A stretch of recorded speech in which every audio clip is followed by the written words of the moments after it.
Hi friends, ఎలా ఉన్నారు friends? కుక్కలు బహిరంగంగా శృంగారం చేసుకోవడానికి కారణం ద్రౌపది అని ఈ టాపిక్లో నేను చెప్తున్నాను. సో ఇది నిజమా కాదా అనేది మనం కూడా తెలుసుకుందాం.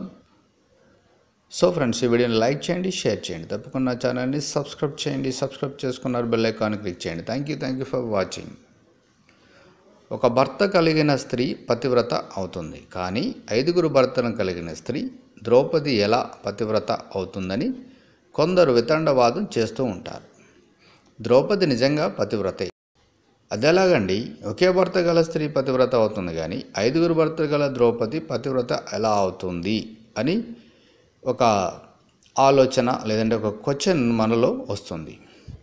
ఇక ఆడదంటే ఆదిపరాశక్తి, అపరకాలి. అలాంటి మహిళ పెళ్ళయ్యాక తన భర్తనే దేవుడిగా భావించి పూజిస్తుంది. పతియే దైవంగా వ్రతం చేస్తుంది. హిందూ ఆచారాలు సంప్రదాయం ప్రకారం ఒకే భర్త గల స్త్రీని పతివ్రత అంటారన్న విషయం అందరికీ తెలుసు. అయితే 5 భర్తలు కలిగిన ద్రౌపదిని కూడా పతివ్రతే అంటారన్న విషయం కూడా మహాభారతం గురించి తెలిసిన అందరికీ తెలిసే ఉంటుంది. అయితే కొంతకాలంగా మరో వాదన పుట్టుకొచ్చింది. ఒకే భర్త గల స్త్రీ పతివ్రత అవుతుంది, కానీ 5 భర్తలున్న ద్రౌపది పతివ్రత ఎలా అవుతుందని కొందరు వాదిస్తున్నారు. కానీ ఆ వాదన సరైనది కాదని, 5 భర్తలు ఉన్నప్పటికీ ద్రౌపది పతివ్రతే అని కొందరికి మాత్రమే తెలుసు. ఇక మనం అసలు టాపిక్ ఏంటంటే, ద్రౌపదికి ఈ కుక్కలు బహిరంగంగా శృంగారం చేసుకోవడానికి కారణం ఏంటి? అసలు 5 భర్తలు ఉన్నా కూడా ద్రౌపది పతివ్రతనే అని అంటున్నారు. మరి అసలు ఆ కథ ఏంటి? దాని వెనుకున్న దాగి ఉన్న రహస్యం ఏంటి? ఇంద్రుడే 5 రూపాలుగా పాండవులుగా జన్మించాడు అని చెప్పబడుతుంది. అతని భార్య శచీదేవి ద్రౌపదిగా జన్మించింది. పాండవులు 5 కలిస్తేనే ఇంద్రుడు అవుతాడు. ఏ ఒక్కరు తగ్గినా పూర్తి ఇంద్రుడు కాజాలడు. పంచపాండవులు ద్రౌపది నవమాసాలు మాతృగర్భంలో ఉండి యోనిజులుగా జన్మించిన వారు కాదు. వీరందరూ అయోనిజులే. ద్రౌపది యజ్ఞకుండం నుంచి ఉద్భవించిన కారణ జన్మురాలు.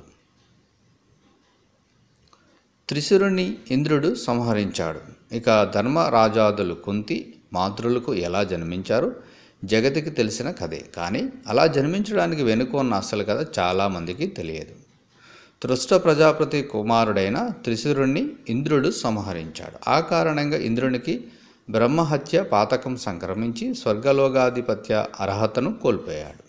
అప్పుడు ఇంద్రుడు దేవగురువు అయిన బృహస్పతిని కలిసి బ్రహ్మహత్య పాతకం పోయే మార్గం చెప్పమని అర్థించాడు.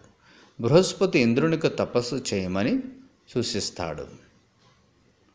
బ్రహ్మహత్య దోషాన్ని తొలగించుకోమని అంటాడు. బ్రహ్మహత్య దోషాలున్న నీకు దైవశక్తులు తోడుగా ఉండవని చెప్తాడు. నిన్ను సంహరించడం రాక్షసులకు పెద్ద కష్టమేమి కాదని చెప్పాడు. కాబట్టి నీ పంచ ప్రాణశక్తుల్లో 4 నీకు నమ్మకం గల వారి వద్ద దాచి ఉంచమంటాడు. 5వ ప్రాణశక్తి నీ దగ్గర ఉంచుకోమంటాడు. ఆపై తపస్సు చేసి బ్రహ్మహత్య దోషాన్ని తొలగించుకోమని అంటాడు. గురుదేవుని ఆదేశాల మేరకు ఇంద్రుడు తన 4 శక్తులను యముడు, వాయుదేవుడు, అశ్విని దేవతల వద్ద దాచి తపస్సు ప్రారంభిస్తాడు.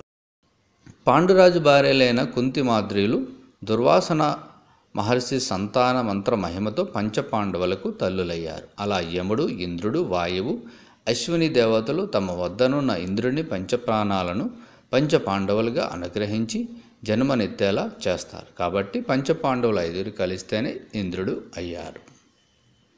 ఏ ఒక్కరు తగ్గినా పరిపూర్ణ ఇంద్రుడు కాదు. ఇక ఇంద్రుడు తన బ్రహ్మహత్య దోషాన్ని తొలగించుకోవడానికి తపస్సు చేస్తున్న సమయంలో అతని భార్య శచీదేవి రాక్షసుల బారి నుంచి తనకు రక్ష కావాలని అగ్నిదేవుని వేడుకుంటుంది.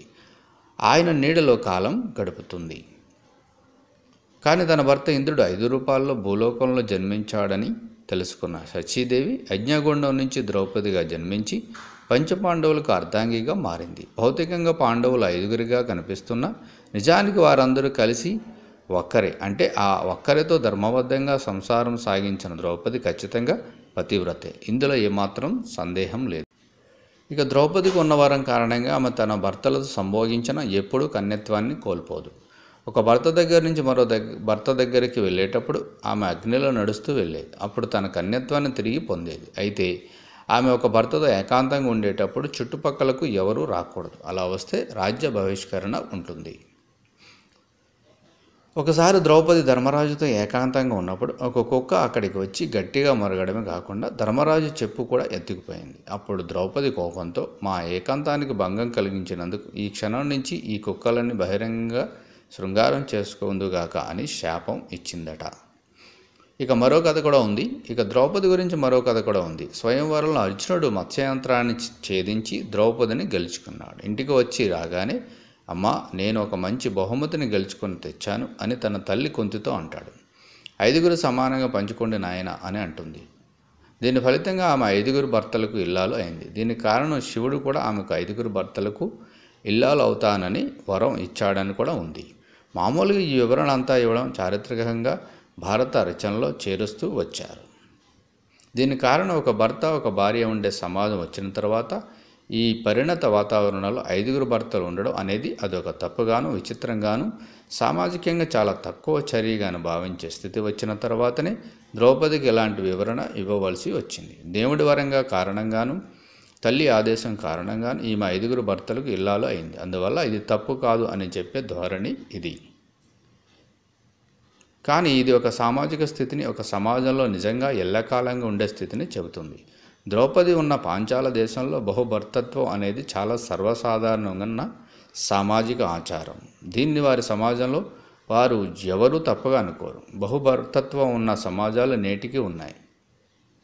ఉత్తరప్రదేశ్లోని గడ్వాల్ ప్రాంతంలోనూ, ఈశాన్య భారతదేశంలోని కాశీ, జైంతియా తెగల్లోని ఈ ఆచారం ఇప్పటికీ ఉంది. ఎక్కువ మంది భర్తలు అది ఒకేసారి ఉండడం అక్కడి సమాజాలలో మామూలు విషయం. దక్షిణ భారతదేశంలోని కేరళలో ఒక తెగలో ఇప్పటికీ ఈ ఆచారం ఉంది, కానీ అది తుది దశలో ఉంది.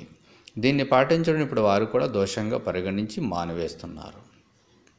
బహుభర్తత్వం ఉన్నప్పుడు ఎలా జీవించాలి అనే అవగాహన స్పష్టంగా ఉంటుంది. ఇది మహాభారతంలో కూడా వర్ణించబడి ఉంది. ద్రౌపది ఒక్కొక్క భర్తతో 1 సంవత్సరం పాటు వరుసలో వారితో ఉంటుంది.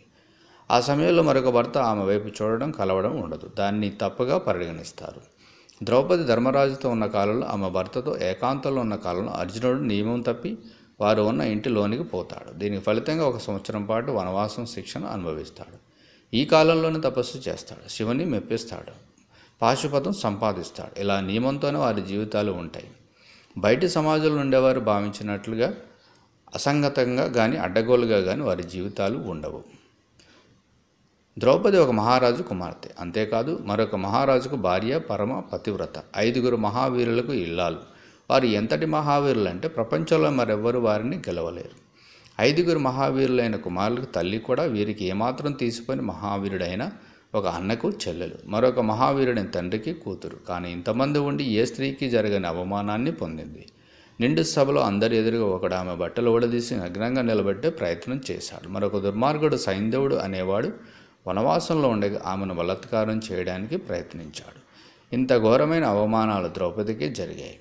ఆనాడు మరో సామాన్య స్త్రీ కూడా జరగని అవమానాలు ఆమెకు జరిగాయి. ఇది ఆమెకు జరిగిన అన్యాయం.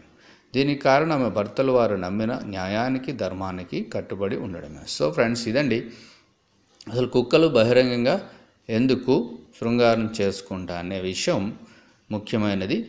సో ఇది సామాజికంగా మనం చూస్తున్న విషయం, చాలామందికి తెలిసిన విషయం. కానీ దాని వెనుక ఇంత రహస్యం ఉందని, ఇంత కథ ఉందని చాలామందికి తెలియదు. ఇది మహాభారతంలో తెలుసుకోవడానికి అక్కడక్కడ